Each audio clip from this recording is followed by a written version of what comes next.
let's study a slightly more elaborate example of the third-order differential equation. So here it is.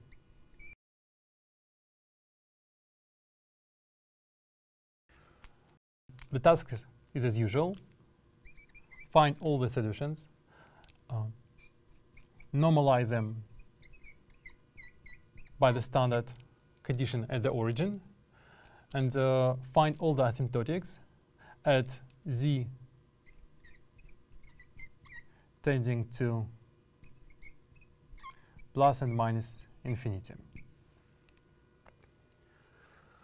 As usual, we write down our P and Q polynomials and compute all the integrals which define the structure of our exact solution.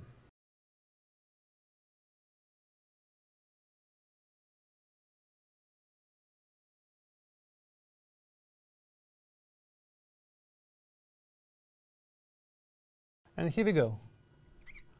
Our z of t function is simply e2 minus t cube over 3, 1 over t2 beta. And the v function, which seals the position of the contour, is almost identical. Sorry.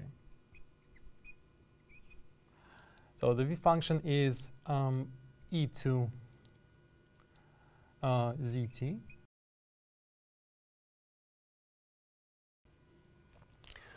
Now let's write down the exact solution in terms of the contour integral.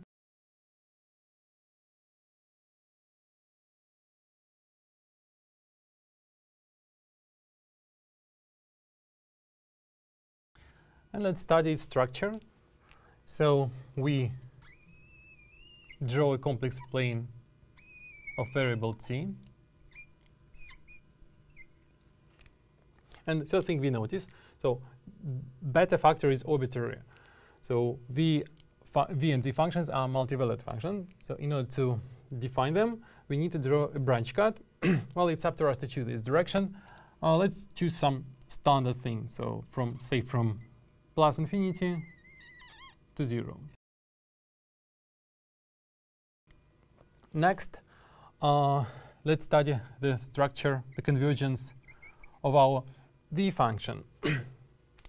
Well, it's quite a typical type of expression. We encountered it many times before, for example, in the theory of Airy function.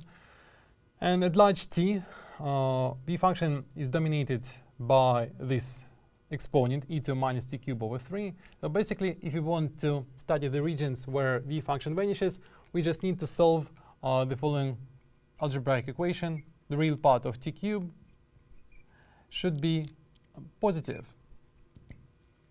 And that means that the cosine of the argument of t, or the triplet argument of t, should be positive. So you can solve this algebraic trigonometric equation. And what you get is the following regions. So the first regions have the angle from minus pi by 6 to pi by 6, and so on and so forth. So the second regions are symmetrical.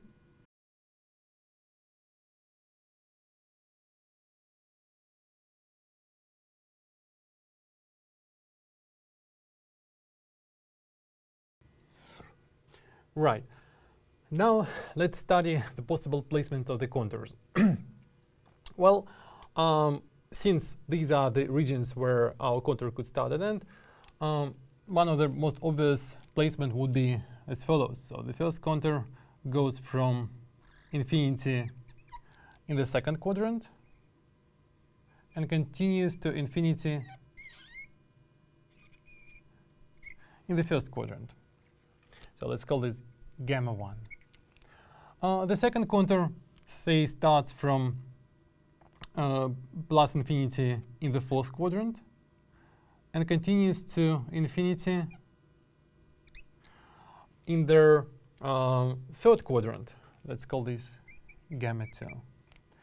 And finally, their third quadrant starts at at infinity in the third quadrant and continues to the infinity in the second quadrant. And let's denote it by gamma 3. So those are three linearly independent solutions. Obviously, they can't be deformed smoothly into one another, and one can't compose a linear combination of these contours to get the zero contour, right? So due to the presence of this branch cut. So these are all linear independent solutions. Right. So now let's normalize all of these solutions.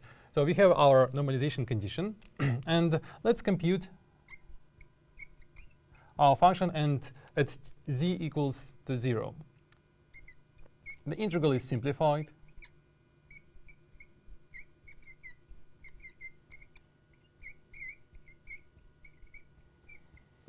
And here we have quite a typical situation. So the integral initially is taking along some complicated curved contour, but in order to get the exact value for our integral, we can deform the contour in such a way that the integral is simplified. For example, let's take contour gamma 1. Obviously, it could be deformed into the combination of two straight lines. And the question is, what would be the best possible placement of these straight lines to simplify the computation of the integral? Well, first of all, we see that the integral is taken from, say, 0 to plus infinity, then it's just a gamma function.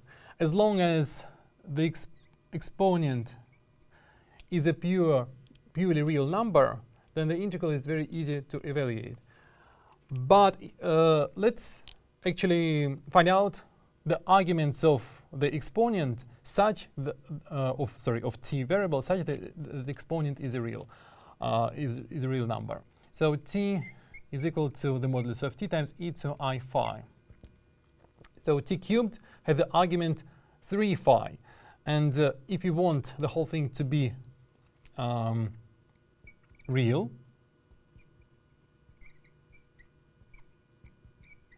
then our 3 phi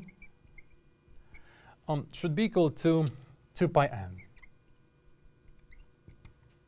And here are the possible placements of our directions. So phi equals to 0, or phi equals to plus minus 2 pi over 3.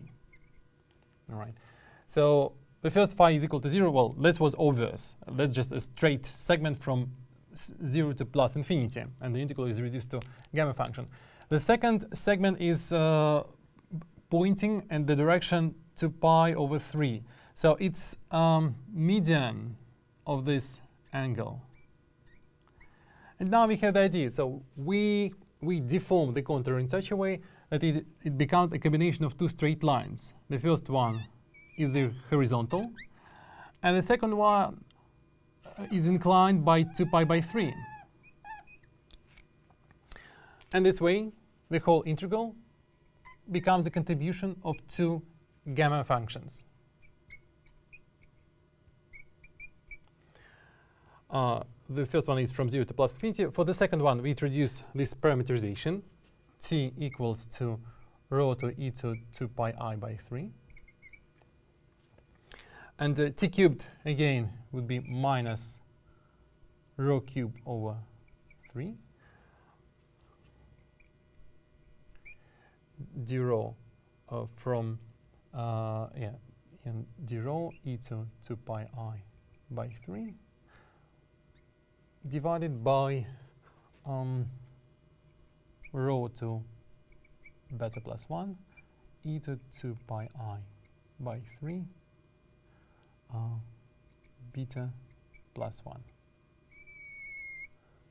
Okay, that's for the second piece. And for the first piece, is simply the integral from 0 to plus infinity. Oh, sorry, from plus infinity.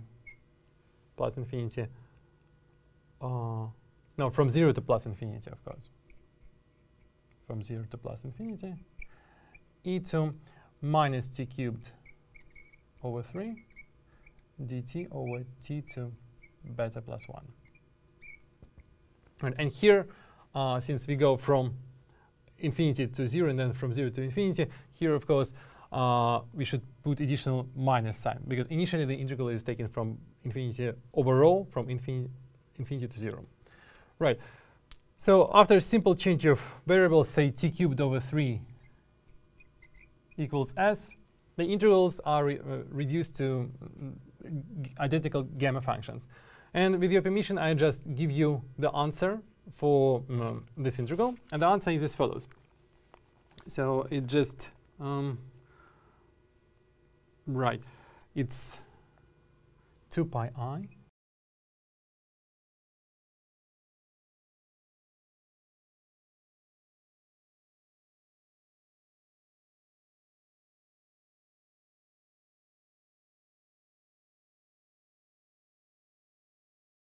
and we normalize the integral by the following condition.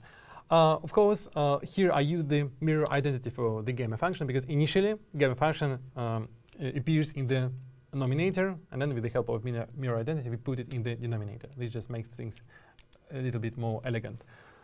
And so we perform each calculation for that kind of calculation for each of our contours, gamma 1, gamma 2, and gamma 3, and arrive at the correct normalization factors for our solutions.